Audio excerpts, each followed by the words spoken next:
malam ini kita coba untuk memahami makna daripada pergantian tahun baru Hijriah atau sering disebut dengan tahun baru Islam gitu ya. Jadi apa latar belakangnya tahun baru Hijriah ini? Jadi kita sekarang mau bicara ini sejarah ya. Sejarah latar belakang pergantian tahun baru Hijriah. Ada apa di balik peristiwa itu? Jadi apa maknanya? Apa pelajaran hikmahnya buat kita? Gitu. Jadi ya kita bicara sejarah aja. Tapi dari sejarah ini mudah-mudahan kita bisa dapat apa? Pelajaran dan hikmah. Nah jadi begini, tahun baru Hijriah itu sebenarnya adalah satu momen peralihan dari periode Makkiyah ke periode Madaniyah itu. Memang peristiwanya adalah peristiwa hijrah, pindah Nabi dari Mekah ke Madinah. Tetapi dilihat dari perjalanan dakwah, ya sebenarnya pergantian tahun ini berhubungan dengan pergantian periode Makkiyah ke periode Madaniyah. Nah sekarang kita mau lihat apa bedanya. Apa sih bedanya Makkiyah dengan Madaniyah? Jadi Makkiyah ini diawali dengan turunnya apa? Wahyu ya. Turunnya wahyu kepada Nabi Muhammad. Misalkan dalam surat apa yang pernah kita bahas, surat An-Najm ya. Wan najmi idha hawa ma dola sohibukum wa ma gawa wa ma yantiqu anil hawa in huwa ila wahyu yuha. Nah, jadi peristiwanya diawali dengan wan najmi idha hawa, apabila bintang sudah jatuh berlabuh. Jatuh berlabuh kepada siapa? Kemana?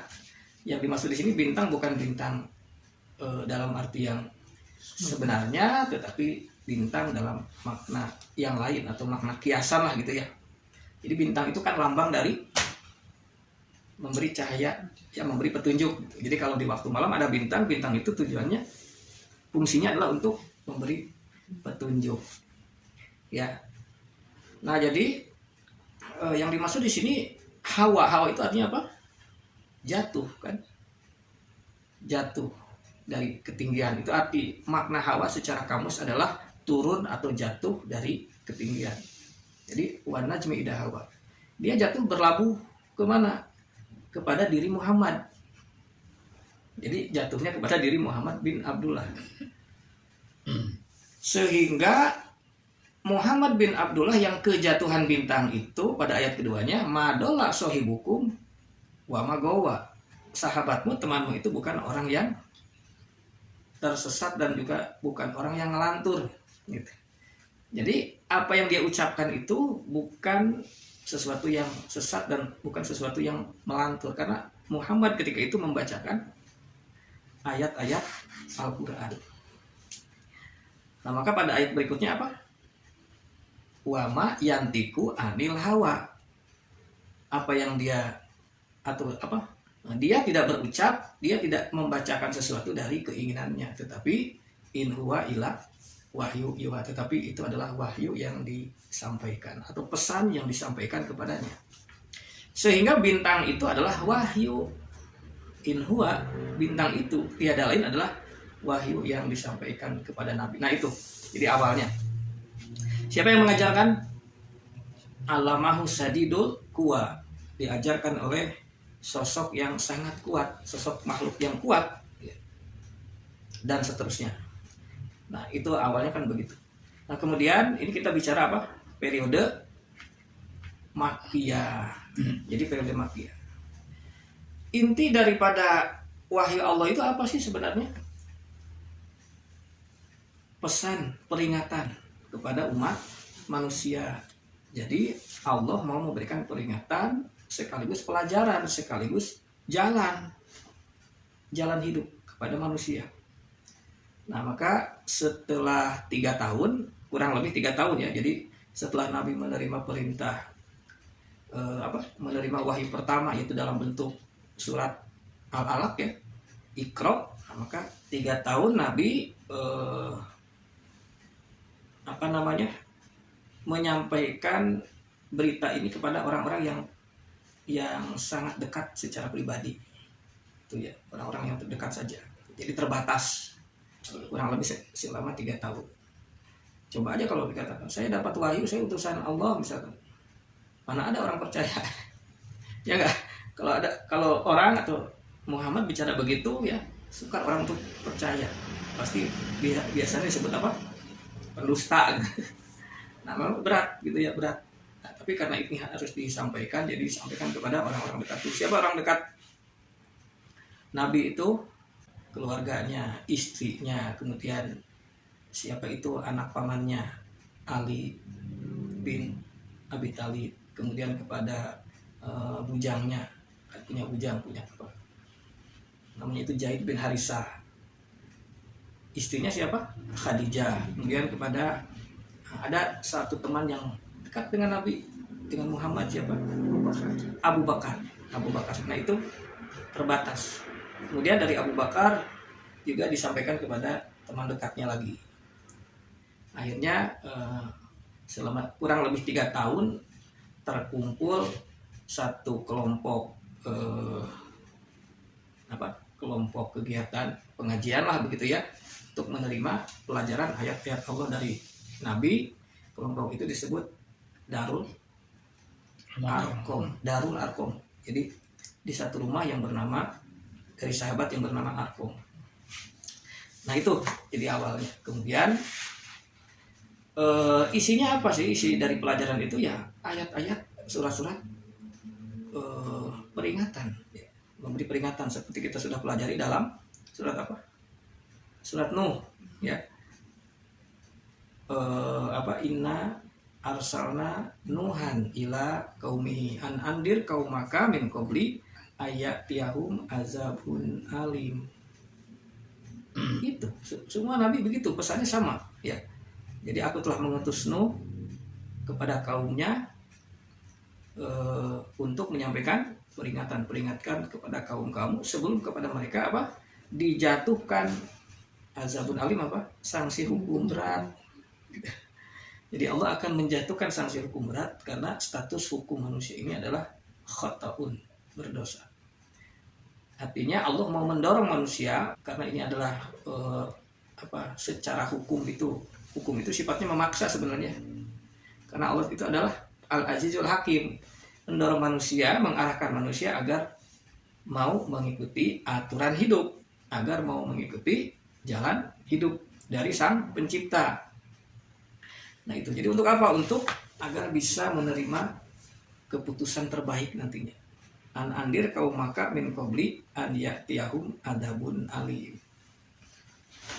Perintahnya apa? Perintahnya an ya'budullaha wa taquhu wa atiuni. Supaya yaghfir lakum min dunubikum wa yu'akhirkum ila ajalin musamman. Dan ini prinsipnya, prinsip dakwah para nabi, yaitu kalimat ini kalimatullah dari Al-Qur'an, ya prinsipnya begitu. Tidak akan jauh dari itu. Ya, ani'budullaha, maka mengabdilah kepada Allah, ani'budullaha wattaquhu, mengabdilah kepada Allah dan bertakwalah kepadanya, supaya yaghfir lakum, agar dia Allah memberikan keputusan ampunan kepadamu, wa yu'akhirkum, dan dia memberikan batas waktu ila ajalin musamman, sampai batas yang telah ditentukan. Inna ajalallah idza jaa la yu'akharu law kuntum ta'lamun. Sesungguhnya batas yang sudah Allah tentukan, apabila itu sudah sampai waktunya, yang nggak bisa diundur, nggak bisa dipaju. Nah itu masalahnya. Jadi artinya kita sebelum ajal tiba, jangan menunda-nunda waktu untuk mengikuti apa yang sudah diketahui, apa yang sudah diajarkan, jalankan, ikuti. Gitu kan. Mulailah ada perintah di dalam surat Asy-Syu'ara ayat 214. Wa andir ashiratakal akrabin. Peringatkan kepada ashiratakal akrabin, artinya keluarga, sanak saudara yang dekat, orang-orang dekatmu. Jadi di sini perintahnya adalah perintah untuk menyampaikan secara terbuka. Sampaikan secara terbuka. Nah, maka Nabi mengundang sanak keluarganya, ya, diundang siapa? Paman-pamannya, bibi-bibinya, kemudian para tokoh-tokoh Quraisy juga, ya. dari berbagai kabilah yang ada di Quraisy, kabilah-kabilah yang utama, termasuk yang hadir itu anaknya. Siapa anaknya? Fatimah, ya. Termasuk Fatimah hadir. Nah, di dalam undangan ini Nabi menyampaikan pidato Nabi yang terkenal di dalam berbagai buku, di dalam berbagai kitab Sirah Nabawi, ya. Nah, ini perlu kita ketahui isinya apa. Isi pidato Nabi. Isi pidato Nabi ini yang disampaikan pada periode Makkiyah. Di mana itu teh undangannya teh? Di Bukit Sofa. Jadi Nabi mengundang, ya, kerabatnya di Bukit Sofa untuk Nabi berpidato menyampaikan pesan penting. Nah, beliau katakan begini, saudara-saudara sekalian, saya mau menyampaikan sesuatu yang belum pernah disampaikan oleh orang sebelumnya kepada kalian, bahwa apabila saya ini mau menipu manusia, maka saya tidak akan menipu Anda sekalian. Apabila saya mau membohongi manusia, maka saya tidak akan berbohong kepada Anda sekalian. Nah, kemudian Nabi mengatakan bahwa tidak ada Tuhan, la ilaha illallah. Apa itu ilah? Jadi ilah yang dimaksud adalah, kalau kita pahami Al-Quran, ilah itu apa? Punya kedudukan apa? Al-Azizul Hakim. Itu. Jadi ilah itu ya Al-Azizul Hakim maksudnya. Ya, bukan masalah Tuhan yang disembah, bukan masalah Tuhan pencipta, tapi ilah itu punya fungsi, punya peran Al-Azizul Hakim. Artinya yang punya kekuasaan hukum. Maka la ilaha, tidak ada otoritas hukum. Itu. Tidak ada yang punya kewenangan hukum ilallah kecuali Allah. Itu yang disebut dengan al-ilah al-azizul hakim. Kalau bicara orang Arab itu nyembah siapa? Ya nyembah Allah semua juga. Ya, nyembah Allah apapun namanya, nyembah Tuhan Sang Pencipta. Tetapi dalam aspek otoritas hukum itu sudah tidak tergantung kepada Allah Sang Pencipta. Nah, itu masalahnya. Jadi kenapa ada dakwah itu? Karena masyarakat atau kaum para nabi itu sudah lepas dari ketergantungan dari ajaran Allah, gitu intinya begitu. Nah, itu isinya bahwa tidak ada Tuhan dalam arti otoritas hukum selain Allah, dan aku adalah utusan Allah untuk menyampaikan pesan peringatan kepada Anda sekalian. Itu pidatonya. Setelah itu Nabi menyampaikan apa? Pertama, demi Allah. Nah, di situ Nabi mengatakan demi Allah, bahwa sungguh Anda sekalian akan dibangkitkan setelah kematian. Seperti halnya Anda sekalian bangun dari tidur. Itu. Jadi kalian semua akan dibangkitkan setelah kematian seperti halnya, seolah-olah kita ini bangun tidur. Biasanya kan kalau kita tidurnya, bangun itu melihat situasi kan, oh di kamar, oh di rumah begitu. Tapi pada saatnya nanti kita seolah-olah bangun dari tidur, pas bentak gitunya, pas melihat, loh di mana ini, melotot aja gitu, di mana situasinya, keadaannya sudah lain. Gitu. Jadi kata Nabi itu peringatannya, dan memang di Al-Quran juga begitu. Jadi seperti halnya orang bangun tidur. Artinya ketika dibangkitkan di hari kebangkitan itu seolah-olah baru tidur tadi malam. Sehingga orang yang mati itu kan tidak merasakan lamanya waktu kan. Mau 100 tahun tidur, mau 1000 tahun tidur, yang mati gitu ya. Atau tidur juga sama. Mau tidur 1 minggu, 1 bulan itu sama. Seakan-akan baru tidur tadi malam. Itu peringatan isi ceramah Nabi di Bukit Safa itu. Itu penting bagi kita, ini penting sekali karena inilah inti Al-Quran yang disampaikan oleh Nabi, itu intinya Al-Quran. Yang kedua, Nabi mengatakan bahwa kalian akan mendapatkan imbalan, kalian akan mendapatkan balasan nanti pada hari kebangkitan itu. Yang berbuat kebaikan maka dia akan mendapat balasan yang baik. Yang berbuat keburukan maka dia akan mendapatkan balasan yang buruk juga. Itu poin-poinnya diantaranya. Nah, kemudian di sini Nabi menjelaskan bahwa imbalan itu adalah jannah untuk selamanya atau jahanam atau neraka untuk selamanya. Nah, itu dalam hadis itu jelas sekali. Ya. Bisa dicari narasumbernya, referensi hadis seperti itu dibilangnya. Kan itu tidak dalam bahasa Arab, hadisnya dalam bahasa Arab, tapi sama aja udah diterjemahkan juga begitu. Jadi apa tadi imbalan itu? Imbalan itu hanyalah jannah atau surga untuk selamanya atau neraka untuk selamanya. Jadi di situ Nabi tidak mengatakan ada istilah neraka sementara, enggak ada. Ya.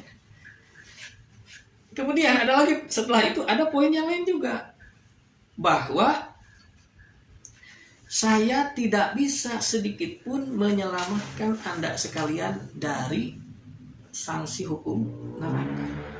Disebut oleh Nabi, wahai keluarga Bani Abdul Muttalib, ya. Dan juga kabilah-kabilah lain disebutkan nama-namanya, wahai keluarga anu, wahai pamanku Abu Talib, wahai paman Muhammad Abbas, kemudian wahai bibi Muhammad Sofia. Termasuk di situ ada siapa? Anaknya, yaitu Fatimah. Nah, di dalam hadis itu juga tercatat, wahai Fatimah binti Muhammad, silahkan kamu minta apapun ya dari hartaku akan aku berikan, tetapi aku tidak bisa memberikan sesuatu yang berguna, sesuatu yang bisa memaksakan kehendak di hadapan Allah untuk dirimu. Jadi Nabi mengatakan bahwa saya tidak bisa menolong, saya tidak bisa memberikan apapun, tidak bisa menyelamatkan Anda sekalian sedikit pun apabila Allah sudah menjatuhkan keputusan sanksi hukum neraka itu. Nah, itu isi pidatonya, ya. Itu semua adalah poin-poin rangkuman sebenarnya, rangkuman dari ayat-ayat Makkiyah yang sudah kita tadabbur kan. Nah, itu poin-poinnya ada ternyata di dalam hadis itu semua. Begitu. Jadi menyampaikan peringatan. Tujuannya untuk apa? Agar bertakwa, agar benar-benar. Dan juga ada satu hal ya. Ada satu hal yaitu agar tidak menyekutukan, tidak musyrik. Musyrik itu apa artinya? Agar kalian jangan musyrik. Musyrik itu artinya menyekutukan satu perkara dengan Allah. Nah, jadi begini. Dari pidato Nabi itu ada yang keberatan. Ada yang keberatan. Terus di Siluwangi juga nanya, ada yang keberatan nggak di sini? Pertama, bahwa imbalan itu surga untuk selamanya atau neraka untuk selamanya. Tidak ada neraka sementara. Kemudian Nabi tidak bisa menyelamatkan kaumnya sedikit pun, tidak bisa memberikan manfaat, tidak bisa memberikan paksaan terhadap keputusan Allah. Baik itu kepada kaumnya, juga termasuk kepada anaknya, apalagi kepada kita. Ya enggak, kepada anaknya enggak bisa, apalagi kita siapanya Nabi. Nah, itu jadi. Ada yang keberatan enggak bahwa Nabi enggak bisa menyelamatkan sedikit pun? Nabi menyampaikan, saya juga di sini. Ada yang, ketika itu di Bukit Safa ada yang keberatan, pamannya. Ya, siapa? Abu Jahal. Abu Jahal kenapa? Jadi ada Abu Jahal pamannya itu keberatan. Dia angkat bicara bahwa oh ini maksudnya engkau mengundang kami ke sini, mengundang kita ke sini ternyata untuk ini. Artinya beliau ini, Abu Jahal ini keberatan karena apa? Karena musyrik. Nah, jadi yang keberatan itu adalah orang-orang musyrik. Kan terkenalnya istilah musyrik, kaum musyrikin. Ya, orang-orang musyrik, kafir Quraisy yang musyrik. Nah, apa itu musyrik? Kenapa mereka keberatan? Ya, keberatan karena apa yang disampaikan Nabi itu bertentangan dengan yang sudah dianut oleh mereka. Itu. Dengan yang sudah dipahami oleh mereka. Jadi yang keberatan itu adalah kalangan orang-orang musyrik. Sekarang tahu nggak apa itu musyrik? Saya mau bahas di sini. Musyrik itu secara arti apa? Musyrik yang ya, orang bilang kan yang menyekutukan. Tapi jangan salah kata-katanya. Bukan menyekutukan Allah. Menyekutukan Allah dengan sesuatu. Kebalik. Yang benar itu menyekutukan sesuatu dengan Allah. Ada kalimat Quran gitu, la tusyrik billah. ma laisa laka bihi ilmun, atau la tusyrik billahi syai'an. Kalimatnya begini. Lihat ya. Supaya jangan salah. La tusyrik billah syai'an. Nah, gini.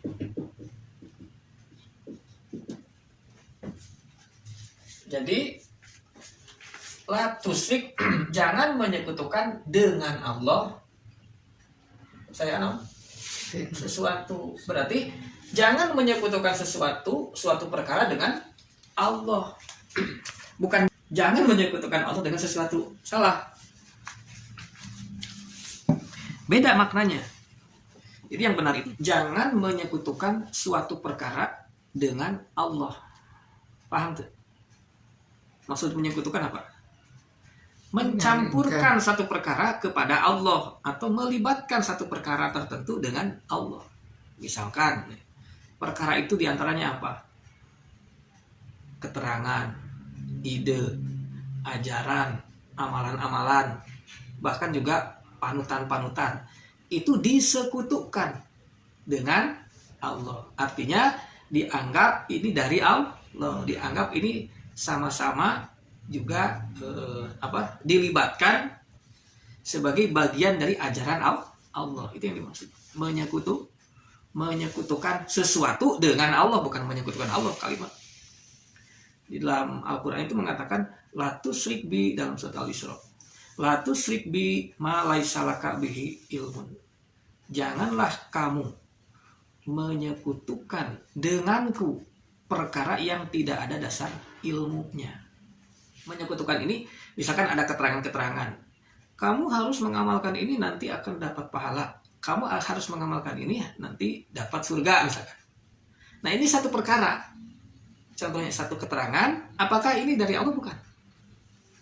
Jadi sayangnya adalah berupa keterangan. Keterangan ini berarti disekutukan kepada Allah. Dianggap ini dari Allah, padahal bukan. Gitu contoh. Jadi perkara yang disekutukan itu setidaknya ada 3. Yang pertama apa?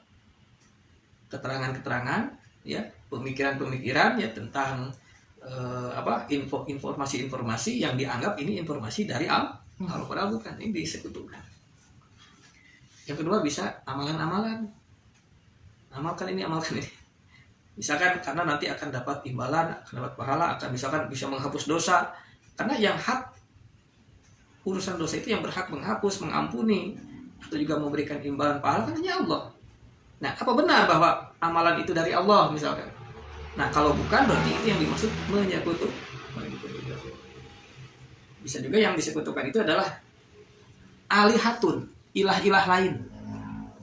Jadi alihatun itu tadi apa arti ilah? Al-Azizul Hakim. Ada juga nanti orang mengangkat Al-Azizul Hakim juga. Artinya yang punya otoritas hukum. Para panutan, ya enggak? Nah, para tokoh-tokoh misalkan dianggap punya kedudukan otoritas. Ada nggak sekarang? Ada. Sepanjang zaman, sepanjang sejarah itu ada gejala ke sana.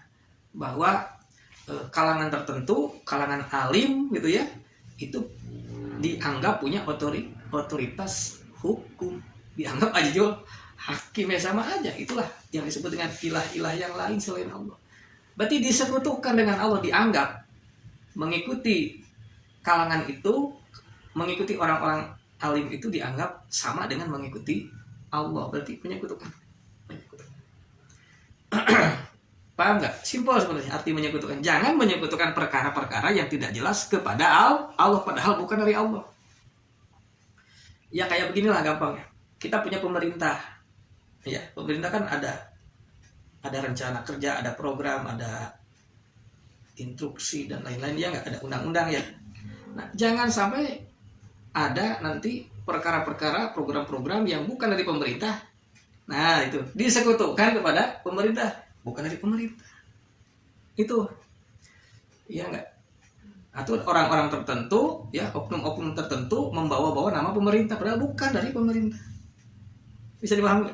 Nah itu yang jangan menyekutukan perkara apapun dengan Allah, padahal itu bukan dari eta makna musyrik. Kalimatnya memang begitu, la tusyrik billahi syai'an. Jadi yang benar itu jangan menyekutukan suatu perkara dengan Allah. Allah nggak tanggung jawab dengan perkara itu. Begitu. Itu jadi contohnya apa? Nah, contohnya tadi yang disampaikan oleh Nabi di pidato itu, yang keberatan adalah orang musyrik. Ketika mengatakan misalkan balasan itu, imbalan itu adalah surga selama-lamanya atau neraka selama-lamanya. Orang musyrik keberatan. Nggak ada kan, itu bisa bisa sementara. Kan ada ide bahwa neraka itu sementara. Ya, di dalam Al-Qur'an ada kan, umat terdahulu sebelum turun Quran mereka sudah punya satu pemikiran bahwa lan tamassana narun ila ayaman ma'dudah. Kita ini tidak akan disentuh api neraka kecuali hanya beberapa hari saja. Berarti ada ide seperti itu. Ada ide pemikiran neraka sementara. Nah, ini juga ada lagi. Nah, berarti ide ini berarti disekutukan, ya enggak? Nah, menyekutukan keterangan ini, pemikiran ini kepada Allah. Padahal itu bukan dari Allah. Nah, itu harus dibersihkan. Termasuk nanti bahwa aku tidak bisa menyelamatkan pada posisi beliau Nabi sebagai Rasul, sebagai Nabi, kedudukan Nabi, Rasul tidak bisa memberikan syafaat. Syafaat itu artinya yang bisa menolong, menyelamatkan dari keputusan azab Allah. Tidak bisa sedikit pun. Orang musyrik keberatan ya? Keberatan gitu. Itu ya, kenapa Nabi di Mekah ada penentangan? Karena berhadapan dengan golongan musyrik tadi. Dan masih banyak lagi ya. Termasuk perkara-perkara yang disekutukan kepada Allah, misalkan apa?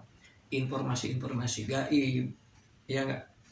Informasi-informasi gaib itu berarti diantaranya tentang hari kebangkitan, tentang apa? Gambaran padang mahsyar. Maksudnya banyak gambaran padang mahsyar kan aneh-aneh.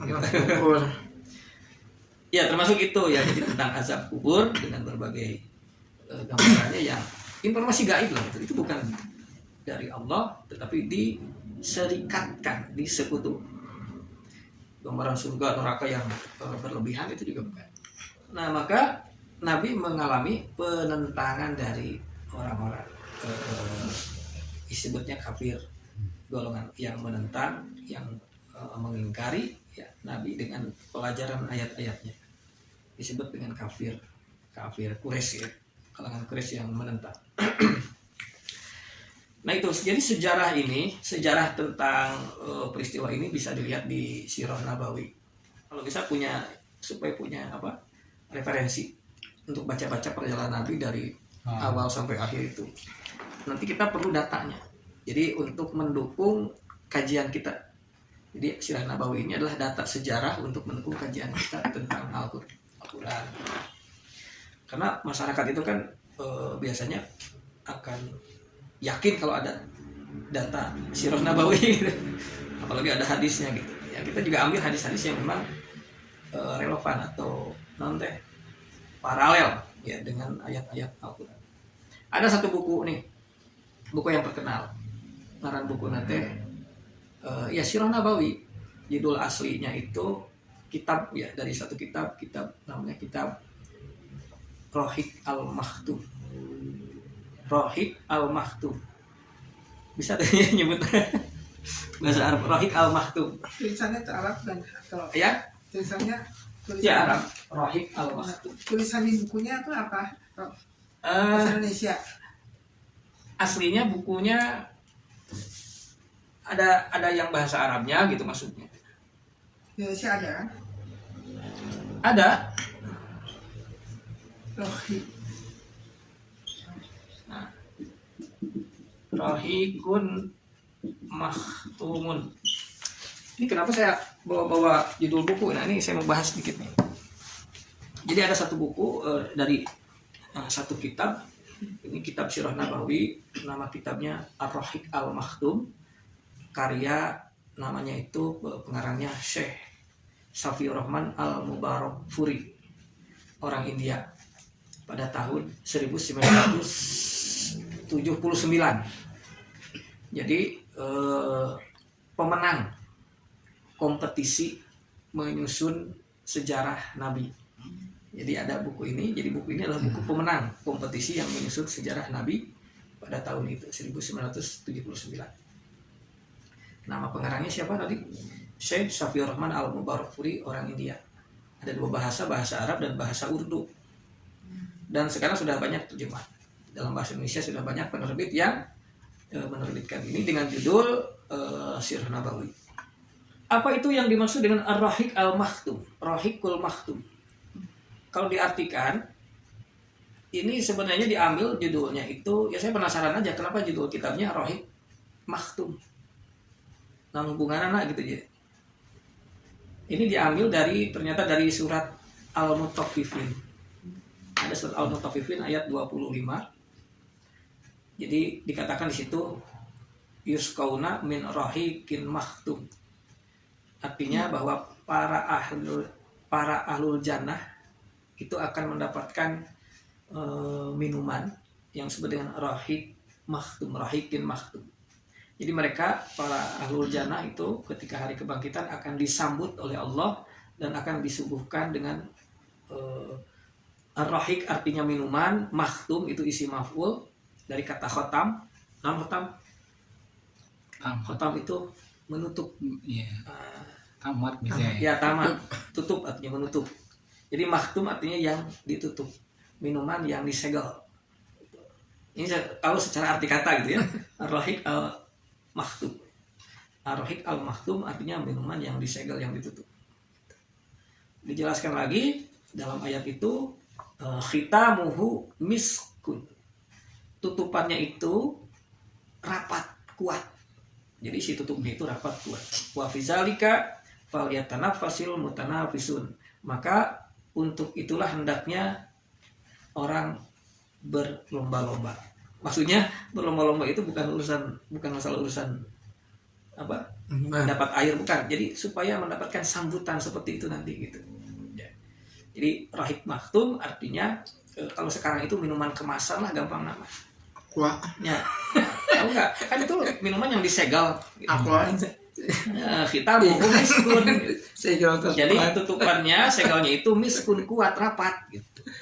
Itu yang akan dibagikan kepada ahlul jannah gitu. Ya kebayangkan kalau dibagi minum pakai ini kan mungkin repotnya, bisa bahaya gitu. Wah, nyuruh makan lobang. Makanya pakai kemasan gitu supaya gampang, kemudian praktis itu kan seperti itu. Jadi akan mendapat sambutan begitu katanya. Nah, kemudian dari mana sumber airnya? Dikatakan dalam ayat itu juga, dalam ayat berikutnya, wa mizajuhu min tasnim. Sumber airnya itu dari tasnim. Apa itu tasnim? Ainan yasrobu bihal muqarrabun, yaitu dari mata air. Mata air sebagai sumber air minum bagi orang-orang yang didekatkan kepada Allah. Jadi ya airnya dari mata air di jannah nanti bagi orang-orang yang dekat dengan Allah, bagi orang-orang yang setia, yang takwa kepada Allah. Jadi airnya sudah dibagi. Ya, nanti tentunya akan menjadi sumber air utama gitu. Jadi ini tentang apa? Sambutan gitu. Penyambutan bagi ketika hari kebangkitan kepada ahlul jannah diberi itu. Tapi kalau ahlun nar gitu kan, ahli neraka ya mau diberi minum-minum acan gitu. Nggak akan ada sambutan seperti itu. Nah, ini hanya informasi saja gitu. Kenapa ini kok judulnya kitabnya Rahiq Makhtum gitu? Hubungannya kemana? Ya penasaran, dicari-cari, ternyata ada di surat Al-Mutaffifin. Artinya minuman kemasan. Ya apa hubungannya dengan Sirah Nabawi ya? Ya nggak tahu ya teman, apa dari si penulis sendiri ya. Gitu. Nah gitu, jadi ini sebagai info tambahan. Bisa dijadikan referensi buku ini, gitu ya. Karena ini terkenal sekarang, banyak yang sudah banyak terjemahan dalam berbagai bahasa. Nah, termasuk yang akan kita bahas nanti ini periode Madaniyah. Nah, jadi karena di Mekah itu ada keberatan dari kaum musyrik ya, di dalam Al-Qur'an ini dikatakan kan dalam Al-Qur'an huwallazi arsala rasulahu bil huda wa dinil haq liyuzhirahu 'ala dini kullihi walau karihal musyrikun. Dia Allah yang telah mengutus Rasulnya dengan membawa petunjuk. Wa dinil haq, disertai dengan dinil haq. Apa dinil haq? Din, tatanan hidup yang hak. Jadi Al-Quran ini adalah hudan wa dinil haq, petunjuk, pedoman ya tentang maksud dan tujuan hidup, tentang makna hidup. Termasuk di dalamnya adalah dinil haq, tatanan hidup yang hak, berarti untuk menata diri, untuk menata perilaku yang benar dari Allah. Untuk apa? Liyuzhirahu. Apa arti zohir? Untuk mendohirkannya, guna menampilkan, kan arti zohir itu kan tampil, guna menampilkan petunjuk itu ke permukaan, untuk diwujudkan ala dini kulihi, ke dalam tatanan hidup itu seluruhnya, atau secara kafah. Iya enggak? Buat apa Allah menurunkan Al-Quran kepada Nabi, di dalamnya ada aturan tatanan hidup, kalau nggak diwujudkan percuma nggak? Ya percuma.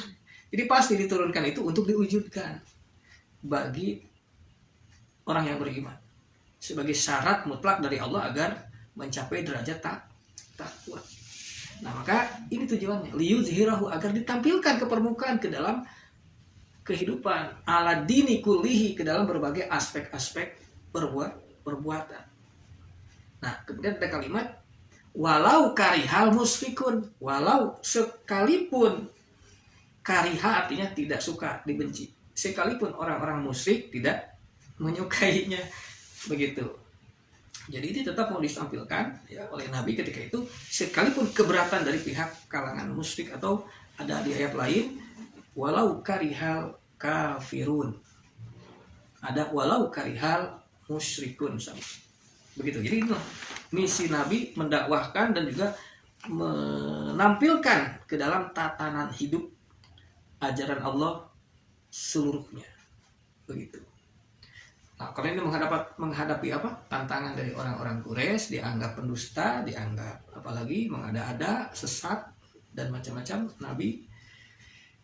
Nah, singkatnya sekarang kita masuk ke periode Madaniyah. Bagaimana awal terjadinya periode Madaniyah? Begini awalnya, pada musim haji, ya. Pada musim haji Nabi itu mencari orang-orang yang berhaji atau umroh barangkali gitu ya, kalau sekarang di mana, di Mekah kan ada perkemahan ya dari berbagai wilayah, orang-orang dari berbagai kaum itu datang ke Mekah untuk berhaji. Nah Nabi itu satu ketika mendatangi, mencari orang-orang untuk disampaikan ayat-ayat Allah. Nah, dalam riwayat itu ada Nabi itu bertemu pertama kali ya dengan sekelompok pemuda dari Yasrib. Ada berapa orang? Sekelompok pemuda Yasrib, yaitu berjumlah 6 orang. Dan ini ada di dalam sejarah riwayat, di dalam kitab itu juga ada. Dalam kitab ini, Rahiq Al-Maktum. Jadi pertemuan Nabi dengan 6 orang Yasrib ini dicatat. Di sana dikatakan mereka itu siapa? Mereka itu adalah, di dalam kitabnya dikatakan wakanu sitata nafarin min sababi Yasrib wakanu min ukola Yasrib. Jadi mereka itu adalah min ukola Yasrib dikatakan. Jadi bukan orang-orang biasa, tetapi golongan ukola, dari kata akil. Ukola Yasrib, jadi dari kata akil, nonci. Dalam kitab ini tapi ya ini ya, golongan ukola, dari kata akil. Ya kalau gampangnya, sederhananya itu adalah golongan kaum berakal. Kalau dikatakan akil itu berakal, apa orang-orang Yasrib semua nggak berakal, yang lain semua manusia itu berakal. Jadi maksudnya ini orang-orang kaum intelektualnya begitu. Dalam kitab itu juga dicatat. Jadi mereka itu adalah al-ukala Yasrib ya, min ukola Yasrib, kaum-kaum berpikir, orang-orang pandai, cerdas dari Yasin. Nah, dia bukan orang sembarangan. Nah, maka setelah mereka bertemu dengan Nabi, menerima pembacaan ayat-ayat suci, ya, mereka langsung beriman, menyatakan keimanan, aman Nabi, gitu. Jadi mereka bilang apa? Dalam surat Jin itu dikatakan, aku mendengar bacaan yang menakjubkan, yang menuntun kepada jalan yang benar, maka aku beriman. Maka kita atau kami mengimaninya, gitu. Jadi Quran ini, ayat-ayat ini ditangkap oleh mereka menurut kemampuan berpikir mereka. Karena ini adalah golongan pemikir, golongan intelektual kan. Kalau intelektual kan harus apapun itu harus logisnya, harus masuk akal, harus logis, harus ada data, harus ada bukti, gitu kan, harus objektif. Dan ternyata Al-Quran ini diterima oleh mereka karena mereka merasa inilah yang dicari, seperti inilah yang dicari, yang mereka cari, dan ini yang bisa memenuhi alam pikiran. Dan juga mereka itu juga pernah di dalam riwayat pernah tahu informasi akan datangnya seorang nabi dari informasinya dari Yahudi, karena Yahudi itu sudah ada di Yasrib, ada orang Yahudi di Yasrib, ya. Dan mereka dapat kabar dari orang-orang Yahudi yang suka mendongeng, yang suka ceramah, gitu, tentang akan adanya seorang nabi di wilayah Mekah itu. Tetapi yang intinya mereka itu menerima karena memahami, karena Al-Quran itu memenuhi alam pikiran mereka, dan inilah yang mereka anggap satu kebenaran. Nah, itu semua ada di dalam surat apa? Surat Jin. Peristiwa pertemuan Nabi dengan 6 orang ini sebenarnya itu diabadikan dalam Al-Quran di dalam surat Jin. Cuman jumlahnya ada. Bukan. Nah, cuman kalau memahami jinnya adalah makhluk halus, ya nggak akan nyambung, nggak akan ketemu. Padahal ini penting sekali. Inilah cikal bakal hijrah. Jadi hijrah itu diawali dengan pertemuan penting antara Nabi dengan 6 orang intelektual Yasrib. Gitu. Kemudian setelah mereka pulang, kan pulang lagi nih ke kampungnya, ke Yasrib. Disampaikanlah apa yang mereka dapatkan, bahwa kita telah menerima pelajaran yang luar biasa, gitu, dari Nabi utusan Allah yang pernah dikabarkan oleh orang-orang Yahudi. Kemudian tahun berikutnya datang lagi mereka ke Mekah, musim haji lagi tahun berikutnya. Kalau tadi berapa orang? 6 orang. Nah, maka tahun berikutnya kira-kira pertemuan Nabi dengan 6 orang itu tahun ke-10 kenabian. Tahun ke-10 kenabian. Maka pada tahun berikutnya itu sebutlah tahun ke-11 kenabian, ini kira-kira, ya, karena memang masalah waktu ini para ulama juga masih memperdebatkan, berbeda-beda, gitu ya. Katakanlah tahun ke-11 kenabian, mereka datang lagi 12 orang. Jadi Gus ngajak 12 orang bertemu dengan Nabi untuk apa? Untuk menerima pelajaran-pelajaran Allah dan untuk mengikat satu perjanjian. Disebut dengan baiat. Tepatnya di Aqobah, di Bukit Aqobah. Jadi namanya Baiatul Aqobah, perjanjian Aqobah. Isi perjanjiannya apa? Ya, intinya adalah bahwa orang-orang Yasrib ini mereka siap untuk menjadi pendukung, menjadi pembela dakwahnya Nabi, menjadi pendukung dan pembela dakwahnya Al-Quran atas dirinya sendiri dan juga bagi kaumnya, untuk disampaikan kepada kaumnya. Gitu. Kemudian mereka pulang lagi, tahun berikutnya datang lagi berapa orang? 73 orang. Jadi nambahan dipanggil dia Nabi di Mekah. 73 orang sama melakukan baiat, ya, ikatan perjanjian dengan Nabi. Isinya ya seperti itu juga. Intinya adalah siap menjadi pendukung dan pembela dakwah Al-Quran dan pengamalan, pelaksanaan Al-Quran ke dalam kehidupan bagi dirinya dan juga untuk disampaikan kepada kaumnya. Nah, dikatakan bahwa mereka orang-orang Yasrib itu sudah bilang ketika itu bahwa di Yasrib ini tidak ada satu rumah pun yang tidak disebutkan nama Muhammad dan yang tidak diajarkan di situ ayat-ayat Al-Quran. Jadi setiap rumah di Yasrib sudah belajar ayat-ayat Al-Quran, sudah tadabbur Al-Quran. Tidak ada, jadi hasil daripada pertemuan pertama tadi dengan enam orang. Coba kalau 6 orang ini bukan kaum intelektual, kira-kira dianggap mau aku masyarakat? Ya mual.